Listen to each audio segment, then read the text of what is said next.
Hello అండి, welcome back to our channel Andhra రుచులు by మల్లిక. ఈరోజు మనం ఎప్పుడూ చేసే పునుగులు కాకుండా కొంచెం డిఫరెంట్గా బొంబాయి రవ్వ మరియు బంగాళదుంపతో పునుగులు వేసుకుందాం. చాలా టేస్టీగా ఉంటాయండి. పిల్లలు ఎప్పుడైనా స్కూల్ నుంచి వచ్చేసారనుకోండి, ఇలా హడావుడి లేకుండా ఇన్స్టెంట్గా ప్రిపేర్ చేసేయండి. సూపర్ టేస్టీగా ఉంటాయి. అండ్ దానికి కాంబినేషన్గా టమాటో చట్నీ కూడా ప్రిపేర్ చేసుకుందాం. ఎలాగో చూసేద్దాం పదండి. ముందుగా ఒక మిక్సీ జార్లో 1 కప్పు వరకు బొంబాయి రవ్వ,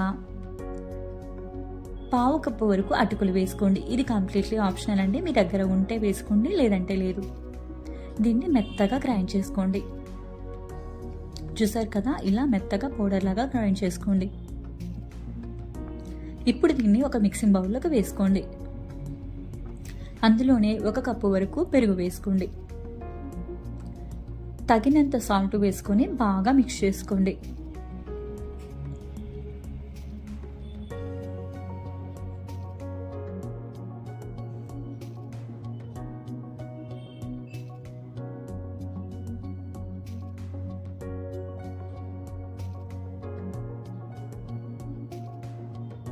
ఇలా మొత్తం మిక్స్ అయ్యేలాగా కలుపుకొని దాని మీద మూత పెట్టుకొని ఒక 15 నిమిషాల పాటు పక్కన పెట్టుకోండి.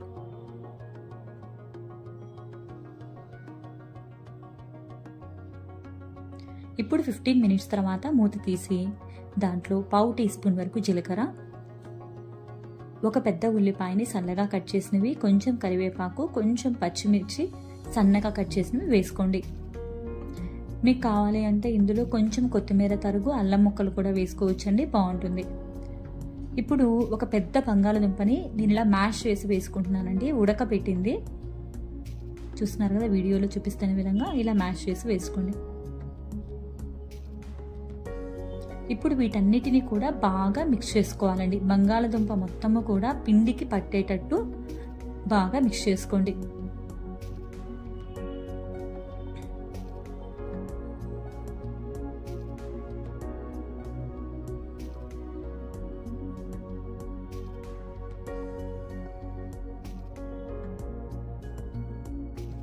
ఇప్పుడు ఇందులో ఒక పావు టీ స్పూన్ కంటే కూడా కొంచెం తక్కువ సోడా ఉప్పు వేసుకోండి.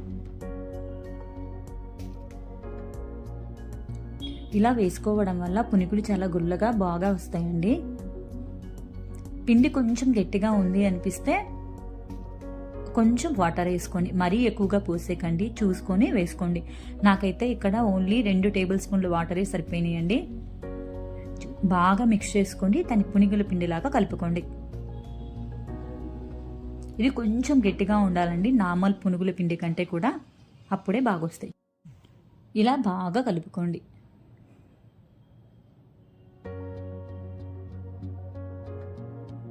ఇప్పుడు స్టవ్ మీద బాండీ పెట్టుకొని డీప్ ఫ్రైకి సరిపడా ఆయిల్ వేసుకుని, ఆయిల్ మీడియం హీట్లో ఉన్నప్పుడు ఇలా వేసుకోండి, కొంచెం కొంచెంగా తీసుకొని.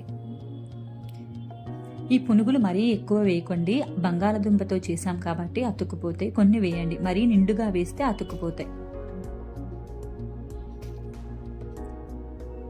ఇలా మధ్య మధ్యతో కలుపుకుంటూ గోల్డెన్ బ్రౌన్ కలర్ వచ్చేంత వరకు ఫ్రై చేసుకోండి.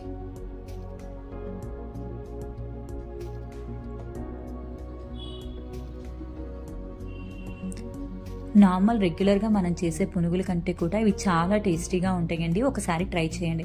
చూసారు కదా, మనకి గోల్డెన్ బ్రౌన్ కలర్ అయితే వచ్చేసింది. ఇప్పుడు తీసుకొని సర్వింగ్ ప్లేట్లోకి పెట్టుకోండి.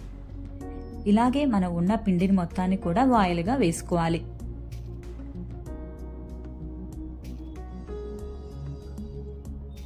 మరీ ఎక్కువగా పునుగులు వేసేయకూడదండి, గుర్తుంచుకోండి. కొంచెం గ్యాప్ ఇస్తూనే వేసుకోండి.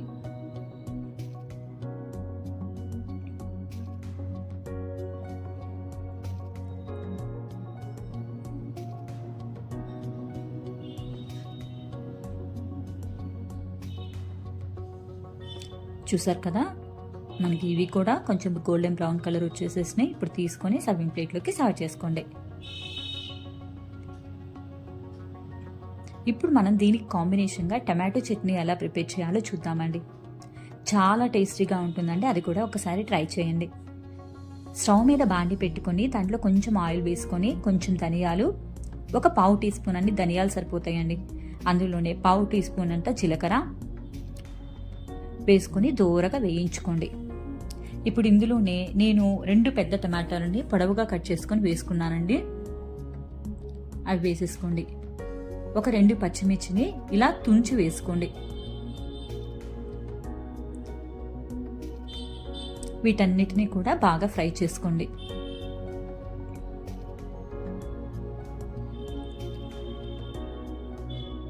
ఇలా 1 నిమిషం పాటు కలుపుకొని దాని మీద మూత పెట్టుకొని మగ్గించుకోండి.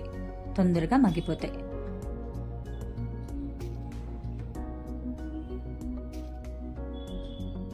చూస్తున్నారు కదండి, మన టమాటోలు పచ్చిమిర్చి అన్నీ కూడా బాగా మగ్గిపోయినాయి.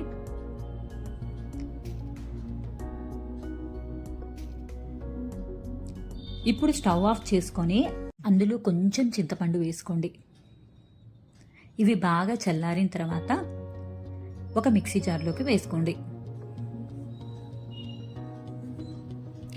ఇందులో నేను తొక్కు తీసిన 4 చిన్నుల్లిపాయలు వేసానండి. అందులోని 1 టేబుల్ స్పూన్ వరకు వేయించిన పల్లీలు, తగినంత ఉప్పు వేసుకొని కచ్చా పచ్చగా గ్రైండ్ చేసుకోండి. చూస్తున్నారు కదా, ఈ విధంగా గ్రైండ్ చేసుకోండి. ఇప్పుడు దీన్ని ఒక బౌల్లోకి వేసుకొని దానిపైన పోపు వేసుకోండి.